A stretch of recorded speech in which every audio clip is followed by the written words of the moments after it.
Shkalim Daf Yudzaïn Amud Aleph. Écoutez un daf très intéressant aujourd'hui. On va expliquer le Beth Amikdash. Alors, une petite introduction. Vous voyez ici le Beth Amikdash, j'espère qu'il est assez grand pour vous. Une personne qui voudrait rentrer de Zrat Nashim, un Kohen, pour travailler. Donc, peu importe où il veut aller, qu'il ait besoin de travailler ici, à droite, ou alors ici à gauche, il est obligé de toujours entrer par la droite, passer devant toutes les portes. Alors s'il travaille ici, tant mieux. Et puis après, il devra, pour ressortir, il n'a pas le droit d'utiliser le même chemin. Il doit toujours utiliser un autre chemin pour que ce soit nouveau pour lui. Et donc, il passait par là, et il redescendait, et il sortait. Et si vous voulez travailler ici, il est quand même obligé de faire tout le tour, et puis après d'aller ici, parce qu'il faut toujours aller par la droite. C'est connu. Maintenant, qu'est-ce qu'il y avait? Il y avait 13 portes. Et devant chaque porte, il va se prosterner. On va voir tout de suite dans la Mishnah. Les 13 portes sont là. Vous les voyez? Alors, il y en a. Là-bas, la Mishnah commence par le Darom. Donc, il y a Shar Aelion, Shar Adelek, Shar Abechorot, Shar Hamaim. Ici, on a Shar Yechonia, Shar HaKorban, Shar Anashim, Shar Ashir. Ici, on a deux portes qui n'ont pas de nom. On va expliquer tout ça. Ici, on a une grande porte, Nicanor, et encore deux petites portes, parce que c'était pas la peine d'ouvrir la grande porte quand on voulait passer. Donc, il y avait deux Pishpeshim. Pishpeshim, c'est des petites portes. En tout, ça fait 13. Et devant chaque porte, il fallait se prosterner. Pourquoi? Parce que, d'abord, les portes en elles-mêmes étaient très très belles, et tout ce qu'il y avait autour, les décorations. Et puis, pour remercier Hachem de nous avoir donné un Beth Amikdash, la possibilité d'entrer dans le Beth Amikdash. Alors, bien sûr qu'on rentrait par là, mais par exemple, les dames, qui ne pouvaient pas rentrer, parce qu'elles ne pouvaient pas rentrer, alors elles se mettaient là, pour leur korban, etc. Bon, on peut commencer. On va quand même garder ça. Matitin. Echad, hayu ishtachaveyot haelu. Où est-ce qu'il devait se prosterner? Arba betzafon, 4 au nord, comme on a vu. Arba bedarom et 4 au sud. Shalosh bemizrach, 3 à l'entrée, donc au mizrach, en bas. Ve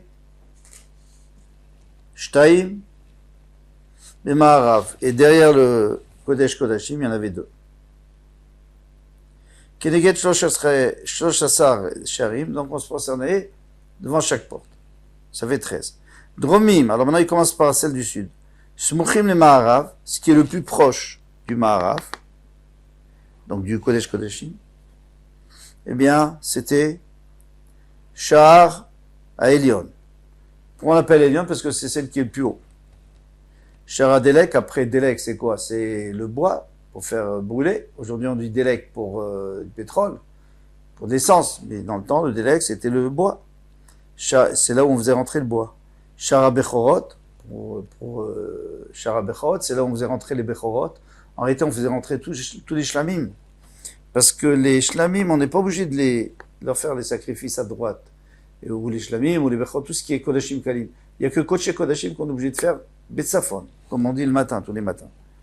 Donc, il y avait une porte ici qui s'appelait Shara Bechorot.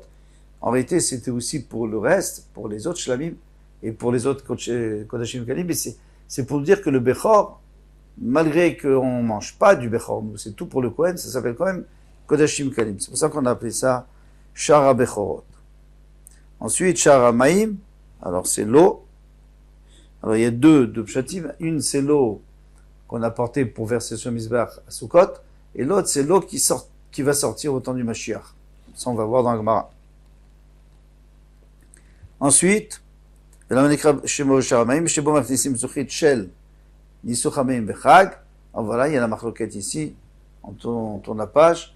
Donc, on faisait rentrer l'eau pour verser sur le Mizbeach pendant Sukkot. Rabbi Eliezer ben Yaakov Omer. Rabbi Eliezer ben Yaakov dit, bon, Amaim Mefachim. Là-bas, il y avait de l'eau qui sortait dessous le Kodesh HaKodashim. Et Atidim, Mitachat Miftan Abayit. Ils vont sortir dessous le Miftan Abayit. Tout ça, on va expliquer dans la Gemara, je vous montrerai sur la photo.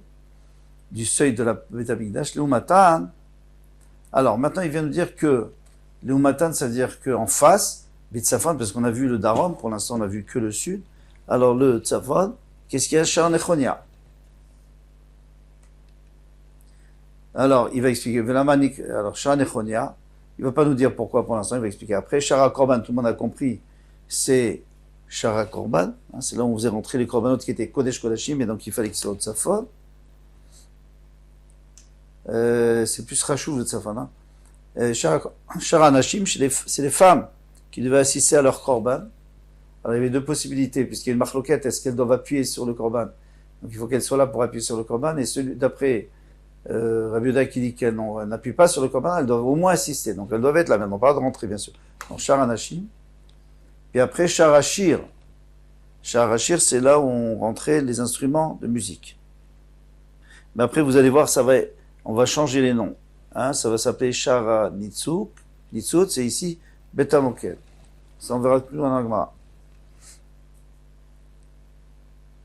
On va expliquer. Après, ça s'appelait Shar Yechonia. En fait, Yechonia, c'est Yoyachin. Chez Boyatsa, Yechonia, parce que Yoyachin, c'est le fils de Yoyakim. Eh bien, c'est de là qu'il est sorti, Begaluto, quand il est parti en Galoute. Hein, quand il est parti en Galoute, parce que Nebuchadnezzar l'a réclamé, il a voulu l'exiler juste avant la fin du premier Beth Amikdash, eh bien, il est sorti par là-bas. Chez Bemizrach, donc maintenant on avait dit qu'il y a aussi à l'est, à l'entrée, Shar Nikanor, c'est les grandes portes de Nikanor, et je t'ai pu shpeshim, mes deux petites portes à Yulo, Echad Mimino, un à droite et un à gauche.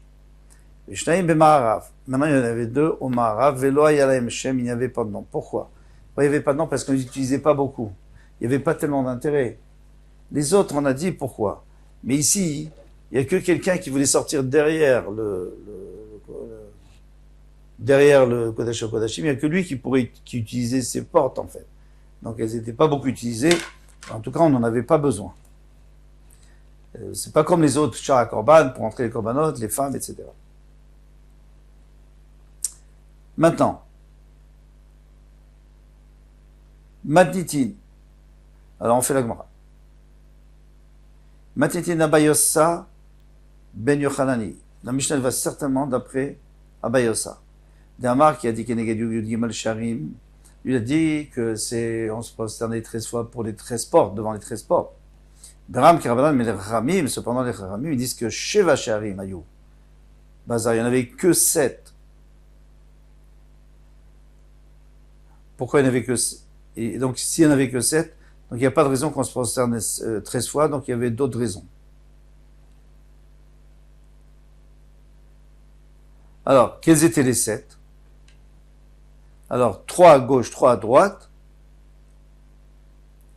Et qu'est-ce qu'on va enlever à gauche et à droite? Donc, il n'y avait pas de Shara Elion ici. Ils disent qu'il n'y avait pas de Shara Elion. Et il n'y avait pas de Shara Nashim.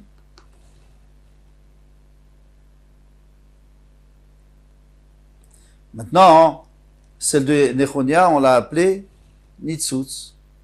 Et celle de Shir, on l'a appelée Bet HaMoked. C'est là où il y avait le feu pour se réchauffer. On peut continuer. Al-Date de Rabbanan. Non seulement Rabbanan. Nechan Hayu Ishtachavayot Taïlu. Où est-ce qu'on se prosternait 13 fois? Qui est Taninan Kaman, comme on a enseigné là-bas. Yudgim Pratsot Hayu Bo Shepartsum Malaché Yavan. Les rois de Yavan, les Grecs, ils avaient fait 13 brèches. On va expliquer tout de suite dans le Soreg. Et les Bnei les ont refermés. Donc, on devait se prosterner 13 fois pour remercier Hachem. Alors, qu'est-ce qui s'est passé? Ici, autour du Beth Amikdash, on a le Chayil. Chayil, c'est un espace libre. Et après cet espace libre, après l'espace libre, on a le Soreg. Le Soreg, c'était un genre de clôture en bois et on pouvait voir à travers. Soreg, ça veut dire qu'il est percé. Et ça, c'était pourquoi est-ce qu'on avait besoin de le dire? Puisque tout le monde avait le droit de passer ici. Parce qu'il y avait les goïms et les gens qui étaient témim qui n'avaient pas le droit de passer ici. Alors, quand arrivent les Grecs, ils disent, on n'est pas d'accord. On a égalité. Vous voulez le Beth Amikdash, alors nous aussi on veut le Beth Amikdash. Et nous voulons le stade. Ils ont construit un stade à côté du Beth Amikdash pour les Olympiades et tout ça. Et vous aussi. Donc on a égalité.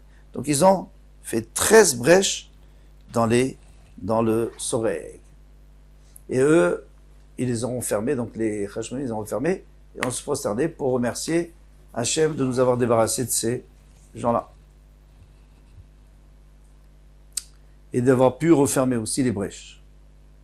Et empêcher les goïms de rentrer. Ketif, il est écrit. Alors qu'est-ce que c'est cette eau-là qui sort du Kodesh à Kodashim, au temps du troisième Beth Amikdash? Tané. On a enseigné. Alors, Mi bet Kodesh Kodashim, Ada Parochet. Alors, je vais déjà vous montrer sur la carte. Elle sortait d'ici. Elle sortait d'ici, la source, passait en dessous. Et donc, elle sortait jusqu'au Mizbeach Hazav. Et puis après, elle continue. Et elle sort jusqu'à la Hazara. Elle tourne à droite. Et elle sort par Sharamaim. Ok? Alors maintenant, on va voir exactement ce qui se passait entre eux. Parce qu'elle grossissait chaque fois. Alors,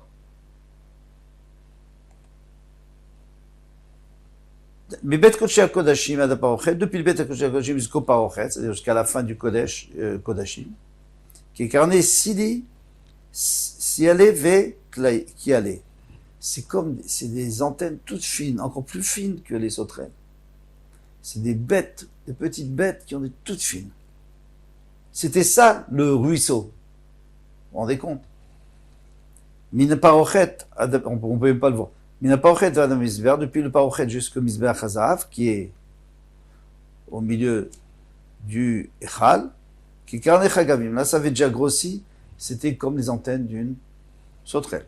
Mi Mizbeach Hazav va d'Azarot. Depuis le Mizbeach Hazav, donc on sort du Echal, le Olam, on arrive dans l'Azara, qui est Chut Shel Shiti. Maintenant, il a déjà grossi comme un fil de la chaîne. La chaîne, c'est donc il y a la chaîne et la trame. Donc la chaîne, lorsqu'on crée un habit, on met des fils, on les attache. Ils sont fins, ces fils. Et après, il y a un fil un peu plus solide qui va faire la trame, qui va passer, va rentrer, sortir, revenir. Mina Hazarot ad Miftan Habayit, depuis la Hazara jusqu'à Miftan Habayit, jusqu'au seuil, qui route chez la rêve. C'est déjà grossi, comme le fil de la trame. Mais quand Vela, qui Hapar. Et en sortant, ça devient comme l'ouverture d'une fiole. C'est pour ça qu'au début, on a dit Mefachim Vatinim, la deuxième ligne de notre Hamoud, Mefachim Vatinim Liot Yotzim. C'est-à-dire, Mefachim, c'est-à-dire que ça veut dire mot par. Mais c'est pas terminé. Tif, il est écrit dans le Navi, Vine Maïm Mefachim Minakatef Ayemanit. Et voici que l'eau sort du Katef Ayemanit. C'est Chesed qui a vu un malach, Betsetaïsh Kadim. Alors il y avait un malach qui est sorti, Kadim. Kadim, ça veut dire au sud. Au sud. Là on est bien au sud. On est bien au sud du Beth Amikdash. Alors cette eau-là, eh bien, il y a le Pshat Pachout que tout le monde dit, c'est que la Gemara le dit que ça va nourrir, ça va, si vous voulez, adoucir les eaux. On va y arriver. Mais le Abravanel, il dit que c'est aussi un remez qui missionne cette Torah. Que la Torah va grossir, et elle va arriver partout. Les Kaveyado. Alors maintenant, le Malach, il avait un mètre, ou un kilomètre, pour mesurer. Veyamod, Elef Behama. Et il a mesuré 1000 amot. À partir de la sortie du Beth Amikdash, 1000 amot de ce ruisseau. Eh bien, tout ça, c'est une image, parce c'est un rêve qu'il a eu, ou une vision qu'il a eu, Chizkiel, un avis. Mais il dit maintenant passe dans l'eau. Me'afasim, ad karsula, ça va que jusqu'à mes chevilles, c'est rien du tout. Bon, on était parti d'une antenne et maintenant on est déjà un petit fleuve, un petit ruisseau. Vayamod, Elef, il a encore mesuré 1000 amot, mais il dépasse, mais birkaim ad birkaya. Donc c'est de l'eau qui arrive jusqu'au genou. C'est déjà grossi. C'est une petite rivière. Une belle rivière. Vayamod, Elef, Vayavrenim, me motnaim, ad motnaya. Alors jusqu'aux hanches. Là, ça commence à être plus. Mikan velach, à partir de ce moment-là, Vayamod, Elef, nachal. À Elef, il a fait encore 1000 amot, nachal asher lo chalavo. Et c'est devenu un fleuve où je ne pouvais plus passer. Et même, à Filou, les biranim, gdola, même pour un énorme bateau, il ne pouvait pas traverser. Et non, il ne peut pas passer. C'est trop fort. Maïtava, quelle raison? Vitsi à dire, lo yavirenu. Il y a un passouk qui dit que même un grand bateau ne pourront pas passer. Et Pneuma, pourquoi? Alors, au début, quand on a dit Maïtama, quelle raison? Il voulait dire d'où on sait. D'où sait-on? Maintenant, il nous dit Pneuma, qui ga vous amaïm me sahou. Parce que l'eau était beaucoup trop forte et on ne pouvait pas nager. Mo me sahou, c'est-à-dire quoi qu'on ne pouvait pas nager? Minachut, on ne pouvait pas nager. Un bon nageur, il ne pourrait pas nager parce qu'il y avait un courant terrible. Et donc un bateau non plus. Amarafruna, Beatrin Karou les Shaita Shruna. D'où je sais que Shachou, c'est nager, parce qu'il dit, parce que à mon endroit, Shaita, un nageur, on l'appelait Shachuna. Après écrit Paras, Yadav, Bekirbo Kacher, Ifares, Asoche, Lisrot. Et alors il a fait le mouvement du nageur. Maï, me sachou. Alors pourquoi on dit me sachou? Amar Rav Yosef ber Ravun Maïn de mitmalenin be'alma. C'est des eaux sachou, c'est-à-dire sicha. C'est plus nager maintenant. Sicha, c'est-à-dire parler. Tout le monde parle de ce fleuve parce qu'il est extraordinaire. Tiv bayom haou yemekor niftar levet David. Il est écrit que ce jour-là, ça serait donc le début, il sera pour Beth David. Pour les gens d'Yerushalayim se demandent, mais et quoi? Et les autres d'Israël ne pourront pas profiter de cette eau? Et bien il répond, la chatat velanida, non, c'est la fin du passage. La chatat velanida, c'est-à-dire on peut prendre de l'eau pour la vache rousse et aussi pour la femme nida qui doit se tremper. Rabbi Shmuel, elle se trempe dans ce fleuve. Rabbi Shmuel ben Nachman, Beshem Rav Yonatan, il dit non, c'est pas du tout que pour la maison de David et que pour les gens d'Yerushalayim. Mais non, c'est mis Beth David à partir de la maison de David, Vad Yerushalayim jusqu'à Yerushalayim.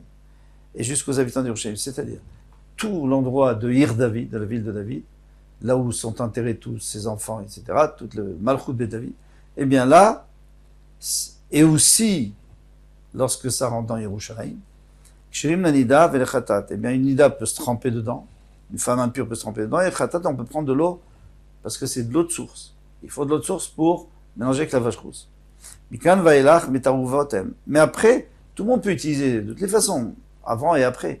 Mais après, ça se mélange avec les autres fleuves, avec les autres rivières, et il y a de l'eau de pluie. Alors, lorsqu'il y a de pluie, kshérim la nida, eh bien, une nida peut les utiliser en faisant un puits, un bord, en faisant un mikvé. Donc, ça rentre dans le mikvé, et elle peut se tremper dans le mikvé, mais pas comme ça. Il faut toujours, dans le mikvé, on va comprendre pourquoi. Ou psulim le mechatat, mais ça ne sert plus à rien pour la vache rousse, pour l'eau de la vache rousse, parce que c'est plus de l'eau pure de Mahayan, de source, mais c'est de l'eau mélangée avec l'eau de pluie. Amar Rabbi Lazar Bezaradi, Mibet David, va dire il dit non. Depuis, il n'y a que dans la ville de David, que c'est caché pour Nida et Khatat. Mais à partir de ce moment-là, Mekaf Risot Hen, c'est de l'eau, Kataprisot, pardon, c'est de l'eau de chute, parce que c'est en pente, donc c'est de la chute. Psulim la Nida ou le Khatat, c'est même pas soul pour la Nida et pour le Khatat. Donc, en réalité, il est difficile de comprendre la marloquette, puisque la Nida, si elle fait si elle fait un puits, si elle creuse un puits, ou si on creuse pour elle un mikvé, eh bien, même de l'eau de pluie, c'est bon. Parce que là, il te dit que le problème, c'est mes catapras. Catapras, c'est quoi? C'est une chute. Alors, on sait que de l'eau de rivière, de source, à partir du moment où elle est dans une grande chute, eh bien, on ne considère plus que l'eau d'en bas est attachée à l'eau d'en haut. C'est comme si elle s'était séparée, parce que ça descend vite. Peut-être qu'ils veulent dire que s'il n'y avait pas eu ce problème de descente, alors même les femmes auraient pu se baigner dedans. Mais comme ça descend, alors même quand ça ne s'est pas encore mélangé avec les autres pluies, eh bien, on ne peut pas. Il faut faire un mikvé. Ktiv, il est écrit. Vayomer Elai. Alors il m'a dit le malach, Amaïm Aïle Yotzim El Glila Akadmona. Donc elle monte vers la Galilée. Ce fleuve va aller jusqu'à Galilée. Ze Yam Shel Samro. C'est la mer de Samro. La mer de Samro qui n'existe plus aujourd'hui. Mais si vous faites une promenade dans la Galilée, vous allez voir qu'il y a un genre de vallée. Et à ce moment-là, c'était plein d'eau. C'est entre Banias, pour celui qui connaît, en haut, et en bas, Tveria. Tibéria. Entre les deux, aujourd'hui, il n'y a que le Yarden qui descend, il n'y a que le Jourdain. Ve'yardu el Arava. Et après, il descendait vers Arava, c'est-à-dire vers la vallée. Ze Yam Tveria. C'est Tveria. C'est l'eau de Tveria, de Tibéria. Ubao Ayama. Et après, ça arrivait vers Yamamelach. C'est Yamamelach. Et l'eau Ayamim Amutsaïm, El Yama Amutsaïm. Puis après, ça allait vers la mer Méditerranée. C'est Yamagadol. C'est la mer Méditerranée. Velama Nikra Shemo Mutsaïm. Pourquoi on appelle ça l'eau de Mutsaïm? Qui neget shte pe'amim sheyatsa echad bedor enosh ve'echad bedor aflaga. Parce que deux fois, pas la mer Méditerranée, mais deux fois la mer, l'océan donc Atlantique, deux fois est sorti de son lit et il a débordé dans la Méditerranée. Donc, d'après les Mfarshim, il n'y avait pas de Méditerranée. En tout cas, il n'y avait pas grand-chose dans la Méditerranée. Et lorsque Doraflaga, Dorinoche, donc d'abord au Dorinoche, c'est la génération de Enoch qui ont commencé à faire la Vodazara. Hachem s'est mis en colère, il a fait sortir l'océan et il a inondé un tiers du monde. Et par cette occasion, il a aussi rempli la Méditerranée, Vechad Bedoraflaga, et puis après ça s'est reproduit, Doraflaga, la tour de Babel. Rabbi Lazar, Beshem Rav Chanina, Rabbi Lazar au nom de Rabbi Chanina, il dit Barishona Yatzad Kal Baria. Elle est sortie jusqu'en Calabre. Calabre, c'est en bas d'Italie. C'est-à-dire qu'en réalité, l'océan est de l'autre côté de la France et de l'Espagne. Ils sont passés dessus, donc ils ont inondé la France et l'Espagne, et ils sont arrivés jusqu'en Calabre. Mais pas plus loin. Au Bachnia, et la deuxième fois que ça a inondé, Yatsaat Kipi Barberia. Kipi Barberia jusqu'au rocher de la Barbarie. La Barbarie, c'est ça a l'air que c'est la Libye. Donc, c'est-à-dire, pas encore jusqu'en Eretz Israël. Mais Ravacha, lui on comprend mieux. Beshem Rafranina, Barishona Yatsaat Kipi Barberia. La première fois, ils sont arrivés jusqu'à la Libye. Au Bachnia, et la deuxième fois, Yatsa Adako, Veat Yafo, jusqu'à Akko Yafo, c'est-à-dire sur jusqu'en Israël, en Eretz Israël. D'où on sait, Ad Potavo Velotosif. Jusqu'à là, elle va aller, et elle n'ira pas plus loin. C'est-à-dire, elle n'ira pas en Eretz Israël. Et c'est quoi Po et Ko, c'est la même chose. En hébreu, Ko et Po, c'est la même chose, ça veut dire jusque-là. Donc, on a interchangé, on a dit Ad Akko, Tavo Velotosif. Et Po, on va aussi utiliser Po Yashit Gion Galecha, parce qu'il y a écrit aussi un autre passage qui disait qu'ici, ils vont s'arrêter les vagues, Ad Yafo, Ashit Gion Galecha, jusqu'à Yafo, parce que Po et Yafo, c'est la même chose, eh bien, ça va s'arrêter. Donc on a compris comment la Méditerranée s'est remplie.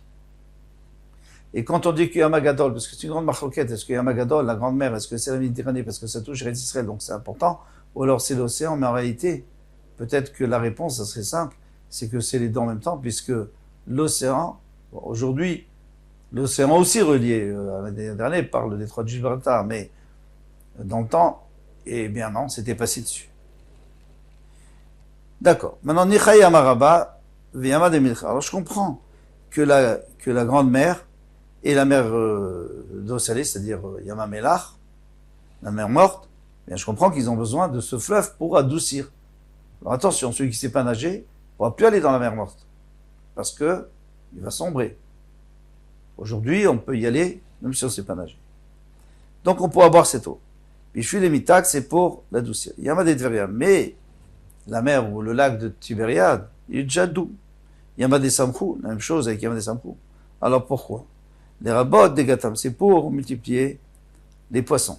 Dirtivé, comme il est écrit, les mina tedigatam.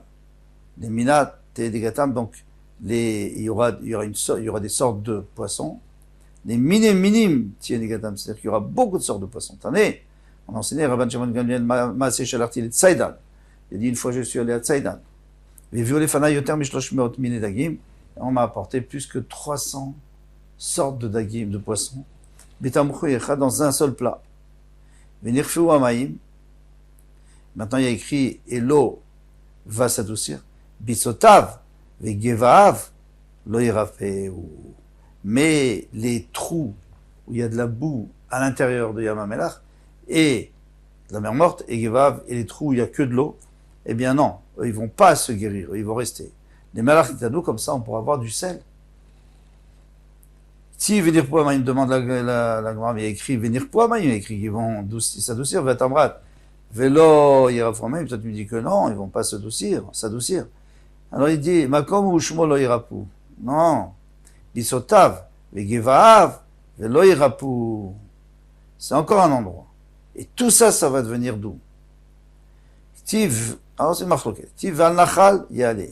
Il y a écrit qui montera sur le fleuve. Al sefato misé ou misé des deux côtés. Donc il va déborder. Vikol etzma achal lo yibol aleu. Et grâce à cette eau sacrée, là on est en train de parler du pshat, pashut. Après, on peut faire tout le même pshat comme le Abravanel avait, on va expliquer par rapport à la Torah. Lo yibol aleu, c'est-à-dire qu'il n'y a aucun moment où ils vont se faner. C'est-à-dire que les arbres vont être toujours avec des feuilles. Veloitam perio. Et jamais il y aura plus de fruits. Il y aura toujours des fruits sur l'arbre. Pourquoi? Parce que dès qu'on va en cueillir un, il y a un autre qui va pousser. Pardon. Les chodashav yevacher. Les chodashav, c'est-à-dire au bout de 2 mois, il sera mûr. Tané, Amrabuda, les fichiers pour l'amazé aujourd'hui. Tu vois ça, les shisha chodashim. On est d'accord que la récolte, ça prend 6 mois. À partir, on le plante, on la sème au début de l'hiver et puis ça pousse après Pessah. Avant Pessah, ça dépend où. Veila, no c'est Shnei Chodesh. Un arbre, ça lui prend 12 mois.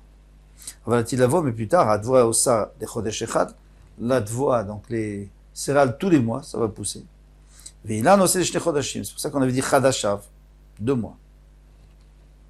Maïtama le Chadashav Yevaker.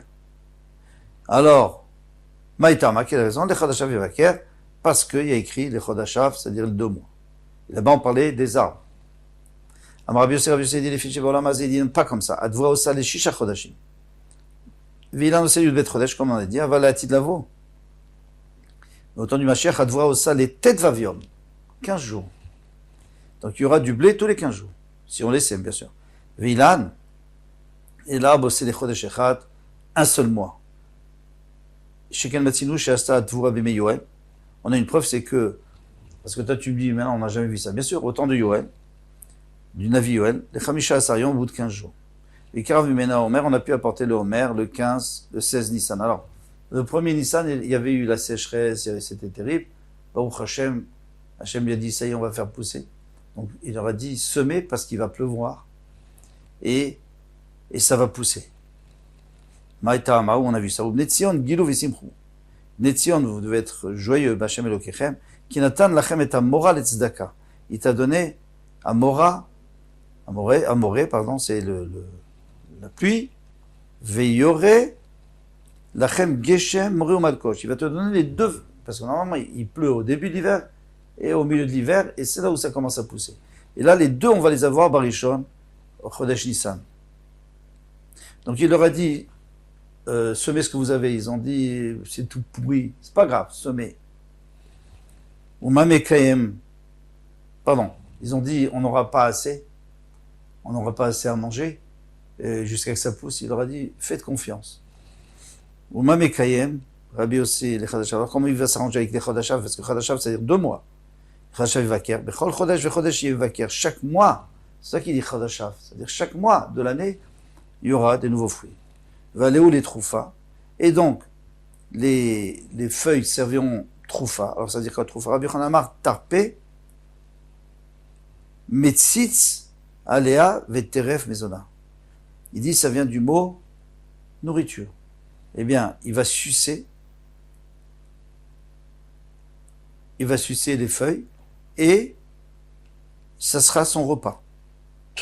Rav et Shmuel, Chadam Rav Shmuel, il dit, Chadam, il y en a qui dit la tirpé chez Mala, parce qu'il y a écrit tarpé, c'est-à-dire c'est un médicament. La tirpé chez Mala, pour quelqu'un qui ne peut pas manger, il n'a pas faim, eh bien ça lui donnera de l'appétit. Chadamar, la tirpé chez le matin, quelqu'un qui est constipé, ça va le décharger. Rafranina vers Rabbi Yeshua ben Levi, Rabbi Yeshua ben Levi, les tirpé à carotte, les femmes qui sont à carotte, qui n'ont pas d'enfants, ve Chadamar, et l'autre dit, les tirpé ilmim, les muets. Voilà. Bon, je crois qu'on a fait le tour. Je vais vous laisser. Kol Touv. À demain, Bezrat Hashem.